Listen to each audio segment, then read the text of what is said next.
শান্তি সম্প্রীতির রাজ্যে গুলিবারুদের আস্ফালন। কোথা থেকে আগ্নেয়াস্ত্র রাজ্যে প্রবেশ করছে তা নিয়ে বাড়ছে ধোঁয়াশা।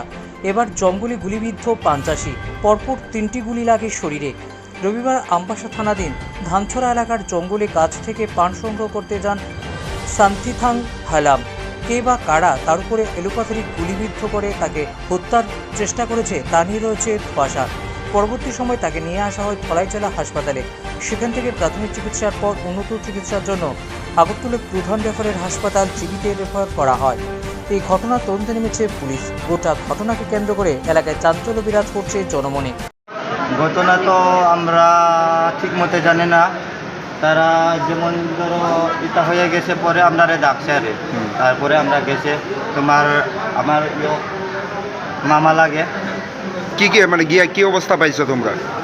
অবস্থা তো নিজে আয়া উঠছে টিলাতে। আচ্ছা, গুলিটা যে লাগছে কোন জায়গাতে লাগছে?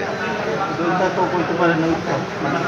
আচ্ছা, কে করছে গুলিটা, কে করছে এটা তো এখন পর্যন্ত জানে না। কারোর সঙ্গে ঝগড়া বিবাদ আছিল কি? হ্যাঁ না, আমি সকালে পান খাওয়াতে গেছি, পান খাইতে ঘরে থাকে এটা খাইতো নাই যখন এটা খাওয়াতে গেছে আমার নিজের বাগানকে। তো গুলিটা কে করছে? কেমনি কইতাম দেখি না। তো কয়টা গুলি লাগছে শরীরে? তিনটা করে 3টা গুলি লাগছে।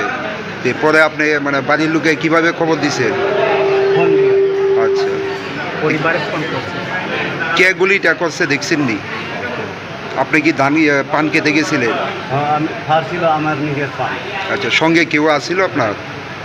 সকালে পান খাওয়াতে গেছে, গুলিটা কোনখানে আসছে এটা তো জানি না, এটা কল করছে। কয়টা গুলি লাগছে? একবার কইছে। একটা লাগছে। তো পরে আপনারা কিভাবে খবর পাইছেন? কল করছে। Bureau report, news top link.